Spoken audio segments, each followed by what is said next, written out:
daawadayaal kulanti wacan oo wanaagsan meel kastoo aad naga daawanaysaan kusoo dhawaada barnaamijkeennii heesaha oo aad nooga barteen inaan habeen kastoo jimca idiinka soo tabino laanta afka soomaaliga ee telefishinka Itoobiya.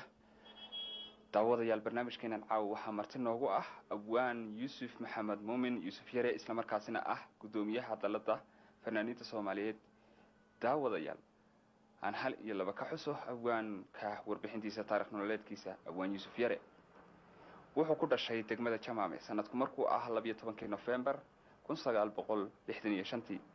waxbarashada dugsiga hoose dhexe sareeba wuxuu ku dhigtay degmada Kismaayo caasimada Jubbada Hoose. waxbarashadiisa heerka jaamacadeedna wuxuu ka baxay kulliyadda siyaasadda iyo saxaafadda ee jaamacadii ummadda Soomaaliyeed.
marka hore waa dhawahay. marka xiga waxaan guud ahaan u mahadcelinayaa shaqaalaha qaybaha kala duwan ama afafka kala duwan ee telefishinka Itoobiya iyo guud ahaan mas'uuliyiintooda, wariyaashooda iyo farsamayaqaanadooda, gaar ahaan kuwa qaybta af Soomaaliga. waan u mahadcelinayaa Ilaahay.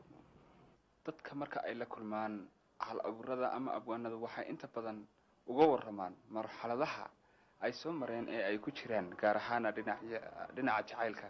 markaas haddii aad tihiin 8 qofkaasi u soo dhaweysaan, maxaad si faa'iido ah oo aad u soo kordhisaan haddii aad tihiin abwaanada?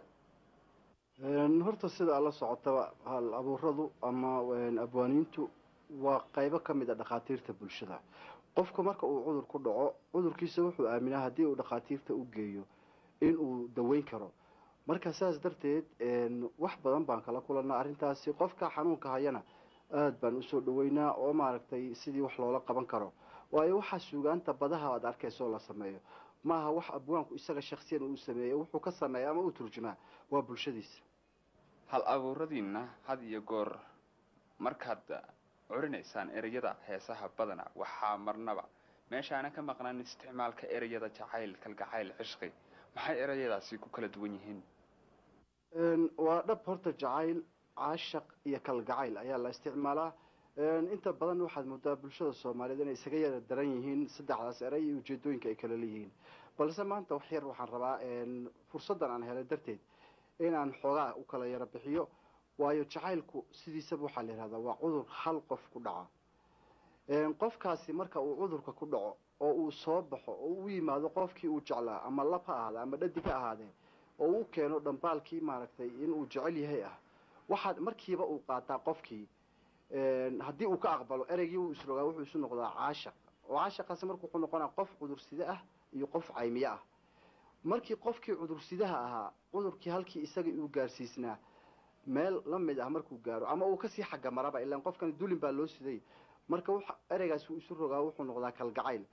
doodo badan inta badan waa laga sameeyaa. waxaa ka mid ah waxaad aragtay xataa heesa qaarkood oo lagu leeyahay jacaylow ayaa tahay, hortayna ayaa tahay, insi iyo jinkee tahay, asal gurigaadii aqalkeed ku yeeta abtirsiin ma leedahay.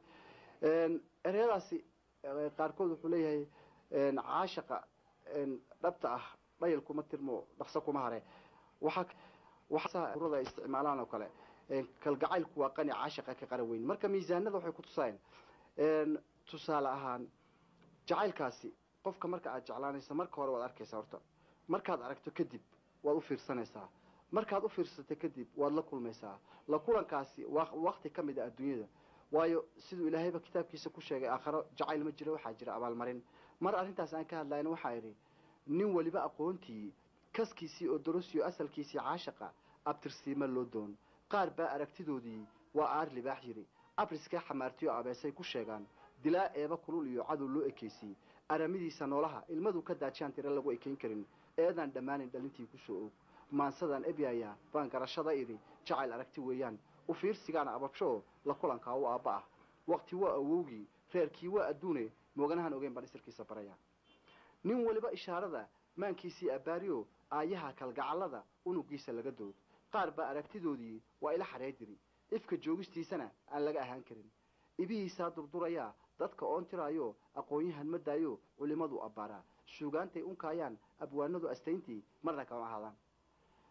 maansadan ebyaya baan garashada idhi jacayl aragti weeyaan u fiirsigaana ababsho la kulankaa u aabba ah waqti waa awowgii reerkii waa adduune mooganahan ogeyn baan isirkiisa baraya markaa waxaa garanaysaa jacaylku inuu ka bilowdo qofka aragtida dadka qaarkiis waxay ku doodaan inay yidhaahdaan qofka hadduu indhaha la'yahay aragtidiisu kama leexanayo laakiin ma ka leexanaaye waxaa u matalayo dhegihii u matalayo oo ah dhegihii iyo garashadii marka qofkaasi had walba xubinta aragtida meesha ay joogto iyadoo aanan ka bilaabanin ma dhici karto marka dareemayaasha lixda ayuunbay ka bilowdaan marka aan caashaqa dhabta ah marka hadda aan kuusoo qaatay tusaaleahaan heeskaasi macnaha waa qofkii cudursidaha oo dhab ahaan loola qaabilay macnaha waxaa jira mararka qaarkood qofka application formka uu kaa qabto haddana ma ka ahaa macnaha niyad laakiin marka aad niyad uu qofka kaaga qabto wuu si u baabaa way adag tahay macnaha wuxuu ku dhowyahay miisaanka waxaad arkaysaa in uu adeegsaday abwaankii sooraan hees la yidhahdo kalgacaylku waa qani caashaqa ka qara weyn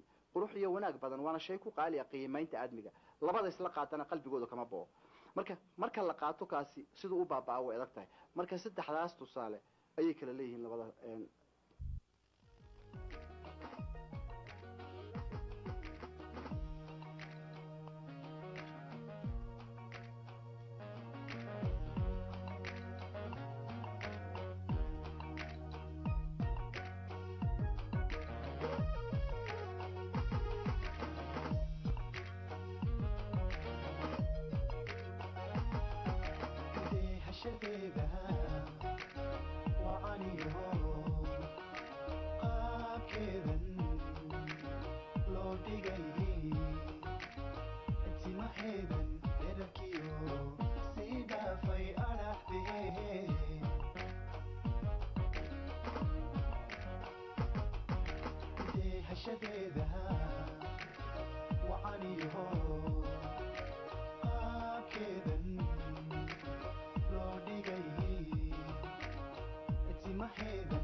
awaan yuusuf yare wuxuu suugaanta soomaalida ku soo kordhiyey inuu isticmaalo ereyada cilmiga gaar ahaan qaybaha kala duwan ee sayniska ka kooban yahay tusaale ahaan haddii aanu soo qaadan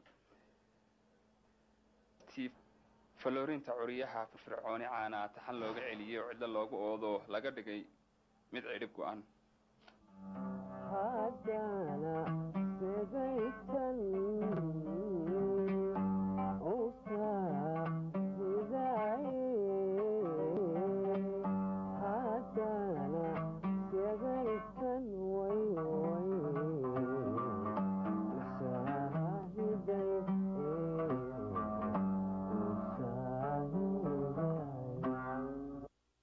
qiyaasta dadweynuhu ka sameeyaan halaburada heesaa iyo suugaanta ay curiyaan sax miyaa badan